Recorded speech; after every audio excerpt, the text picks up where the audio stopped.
Hello बच्चों, कैसे हो आप सारे। तो all of you are good. तो हम आज एक न्यू टॉपिक के साथ आए हैं। उससे पहले हम थोड़ा सा डिस्कस कर लें कि हमने लास्ट वीडियो में पढ़ा क्या था। एक्चुअली हमारा जो चैप्टर चल रहा था वो चल रहा था मोशन एंड टाइम के बारे में, कि मोशन क्या होता है और उसका रिलेशनशिप किस तरीके से हम कैलकुलेट करते हैं टाइम के साथ। साथ में हमने पढ़ा था कि स्लो स्पीड क्या होती है एंड फास्ट स्पीड, किस तरीके से हम कोई भी ऑब्जेक्ट है उसकी स्लो स्पीड और फास्ट स्पीड को किस तरीके से एनालिसिस कर सकते हैं। एंड साथ में कि हमारे पास जो स्पीड होती है उसको हम किस तरीके से मेजरमेंट कर सकते हैं। स्पीड हो गई, टाइम हो गया या फिर डिस्टेंस ट्रेवल्ड हो गया, ये सारे हम एक ही फॉर्मूले से कैलकुलेट कर सकते हैं। बस सिर्फ ये है कि हमें वो एक्सचेंज करने पड़ेंगे। ठीक है, उनके बारे में पढ़ने वाले। तो वन बाय वन हम इनके बारे में पढ़ेंगे। एंड कुछ हमने न्यूमेरिकल्स किए थे, वो हम इसी वीडियो में, लास्ट वीडियो में हमने डिस्कस कर लिए थे। ठीक है, कुछ हमने ओडोमीटर क्या होता है, स्पीडोमीटर क्या होता है, उनके बारे में जाना था। ठीक है, तो ये हमने लास्ट वीडियो में पढ़ा था। अब इससे आगे हम वन बाय वन हम डिफरेंट उसके बारे में पढ़ने वाले हैं, स्पीड्स के बारे में, साथ में उसके ग्राफ्स क्या किस तरीके से हम ड्रॉ कर सकते हैं उसके बारे में पढ़ने वाले हैं। ओके, तो वन बाय वन हम उनके बारे में पढ़ते हैं। Okay, let's go. Measuring speed. तो एक्चुअली अगर हमें स्पीड मेजर करनी हो तो हमारे पास क्या है, स्पीड का फॉर्मूला मैंने आपको पहले बताया था। Speed is equal to distance covered और अपॉन में क्या होगा, टाइम होगा। तो हमें अगर किसी भी ऑब्जेक्ट की स्पीड निकालनी हो तो हमें दो चीजों की जरूरत पड़ेगी, या तो डिस्टेंस कवर्ड एंड टाइम की। तो यहां से रिलेशनशिप क्या था, अगर हमें टाइम निकालना हो तो हमें किसकी जरूरत पड़ेगी, स्पीड की एंड डिस्टेंस कवर्ड की। अगर हमें डिस्टेंस कवर्ड निकालनी हो तो स्पीड एंड टाइम की जरूरत पड़ेगी। तो कहीं ना कहीं हमें कोई ना कोई दो चीजों की जरूरत हमेशा पड़ेगी। ठीक है, जब भी हमें किसी की स्पीड निकालनी हो। ठीक है, तो मान लो मैं आपको एक बताता हूं कि मान लो एक ऑब्जेक्ट था, वो ए से बी तक गया और यहां से यहां तक की जो डिस्टेंस है वो मान लो 4 किलोमीटर है। कितनी है, 4 किलोमीटर है। उसको यहां से यहां तक पहुंचने में टाइम लगा, मान लो 2 मिनट लगे। कितने लगे, 2 मिनट लगे। तो उसकी स्पीड क्या थी, तो हम क्या निकालेंगे, speed equal to distance covered. Distance covered कितना है, 4 है। टाइम कितना है, 2 मिनट है। तो डिवाइड करेंगे, कितना है, 2 किलोमीटर पर मिनट। यानी उसकी स्पीड क्या थी, 2 किलोमीटर पर मिनट। ठीक है, तो इस तरीके से हम स्पीड निकाल सकते हैं। मान लो कोई ऑब्जेक्ट है, उसने 320 किलोमीटर की डिस्टेंस कवर्ड की और उसने ये जो डिस्टेंस कवर्ड करी वो कवर्ड करी मान लो 18 मिनट में। कितने मिनट में, 18 मिनट में। तो क्या होगा, 16 मिनट मान लेते हैं, आसान होगा। 320 अपॉन में 16 कितना है, यानी आपका कितना हो गया, 16 दूनी 32 और ये क्या हो गया, 0। तो कितना हुआ, 20 किलोमीटर पर मिनट। ठीक है, तो जब वो 20 किलोमीटर पर मिनट के हिसाब से स्पीड तय करेगा तब जाके वो 16 मिनट में 320 किलोमीटर ट्रेवल कर सकता है। ठीक है, अब मैं आपको बता दूं स्पीड ऑफ सम एनिमल्स की कुछ जो एनिमल्स हैं उनकी स्पीड क्या होती है। मान लो सबसे पहले अगर ह्यूमंस की बात की जाए, ह्यूमन अगर वॉक कर रहा है तो उसकी स्पीड आती है अराउंड 8 किलोमीटर पर आवर। ठीक है, मान लो एक रनर है, दौड़ाक है, जो स्प्रिंटर बोलते हैं उसको स्प्रिंटर। तो उसकी एवरेज जो स्पीड आती है वो आती है 40 किलोमीटर पर आवर। ठीक है। तो आपको मैं बता दूं, जो रैबिट होता है उसकी स्पीड होती है अराउंड 56 किलोमीटर पर आवर। और आपने चीता देखा होगा, उसकी स्पीड होती है अराउंड 112 किलोमीटर पर आवर। और एक फास्टेस्ट फ्लाइंग बर्ड है जिसका नाम होता है फाल्कॉन। यह इंपॉर्टेंट है।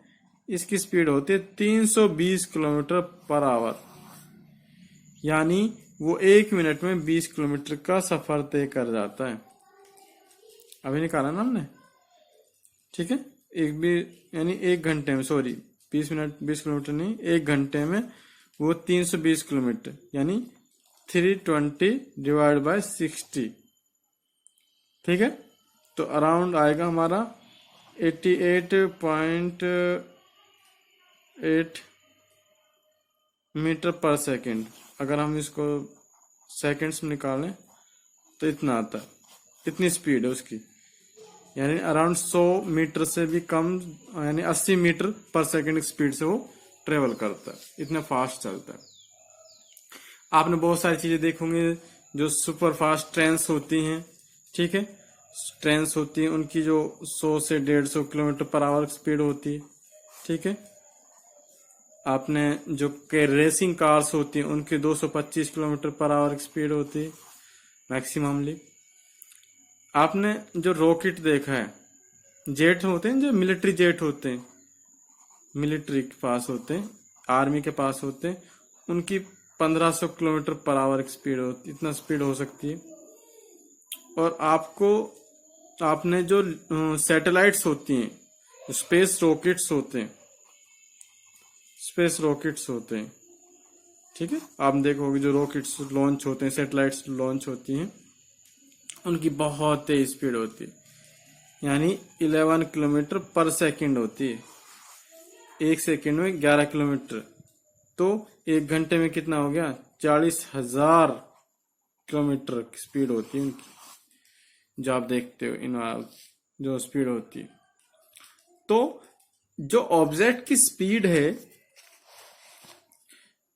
Any object speed is decide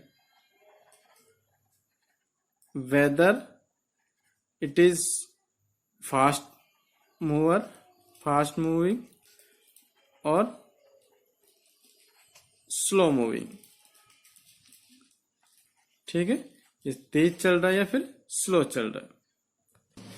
अब हम जो स्पीड होती है उसको 2 टाइप से डिवाइड करते हैं।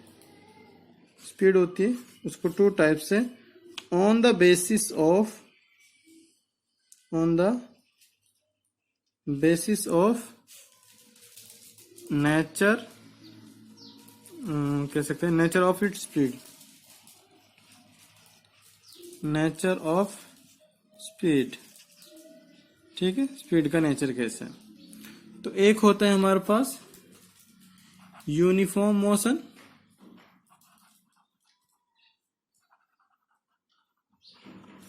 और दूसरा होता है नॉन यूनिफॉर्म मोशन।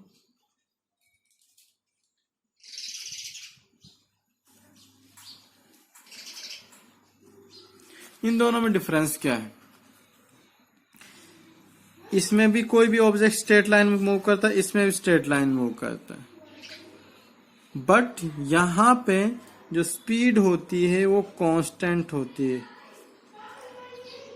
यहां पे स्पीड क्या होगी? कांस्टेंट होगी। और यहां पे जो स्पीड होगी वो क्या होगी? हाँ बोलिए बेटा। यानी यहां पे जो स्पीड होगी वो चेंज होती रहेगी। ठीक है। चेंज विद टाइम, अलग अलग टाइम पर वो स्पीड क्या होती रहेगी? चेंज होती रहेगी। यानी इसका कहने का मतलब ये है, speed does not remain constant, speed does not remain constant. ठीक है, जैसे मान लो एक ट्रेन है, रेलवे स्टेशन से चली, अब स्टार्टिंग में चल रही है वो 10 किलोमीटर से, थोड़ी देर बाद होगी 20, थोड़ी देर बाद होगी 50, थोड़ी देर बाद होगी 100। तो क्या होगा, स्पीड में चेंजेस आ रहे हैं। और एक मान लो हम कह सकते हैं, मान लो एक गाड़ी है, एक कार है, वो कॉन्स्टेंटली मान लो 60 किलोमीटर की स्पीड से वो चल रही है, 60 किलोमीटर पर घंटा के हिसाब से वो चल रही है। तो इसको क्या बोलेंगे, यूनिफॉर्म मोशन, इसको बोलेंगे नॉन यूनिफॉर्म। ठीक है,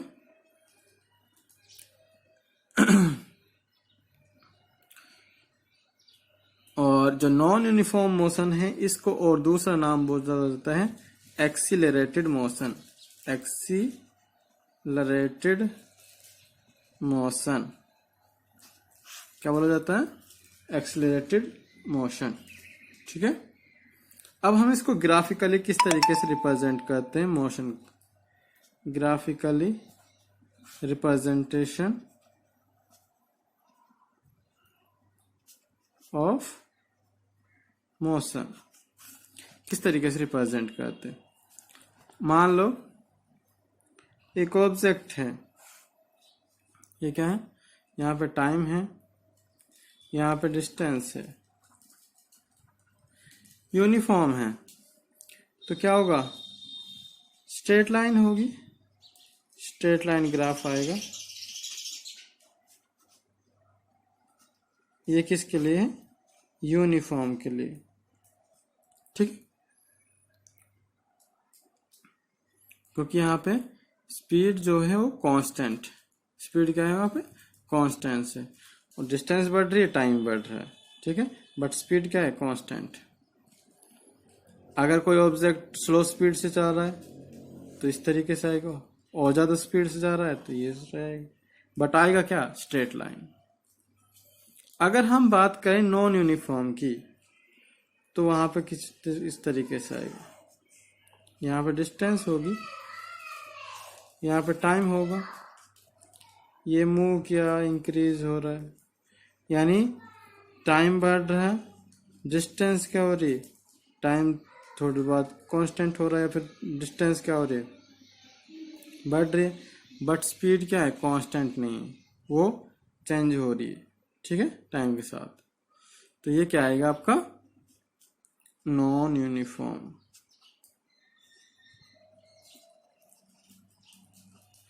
एक है कि अगर कोई ऑब्जेक्ट स्टेशनरी है, क्या है, स्टेशनरी, एक जगह पे है, तो उसका क्या ग्राफ आएगा, टाइम है, डिस्टेंस है। अब मान लो ये टाइम गुजर रहा है, बट डिस्टेंस कितनी, इतनी रह रही है, तो ये क्या है, यानी जीरो स्पीड क्या है, जीरो स्पीड रहेगी, क्योंकि वो ऑब्जेक्ट स्टेशनरी ऑब्जेक्ट है, स्टेशनरी ऑब्जेक्ट के लिए। ठीक है, स्टेशनरी एक जगह पे ही, तो आपका ग्राफ कैसा आएगा, हॉरिजॉन्टल। ठीक है, लाइन ग्राफ। आगे बात समझ में। तो ये थे आपके different graph about X axis and Y axis. Clear students, तो हम इस तरीके से ग्राफ भी ड्रॉ कर सकते हैं इनके। तो बेटा आज की वीडियो में इतना ही। Thank you and have a nice day.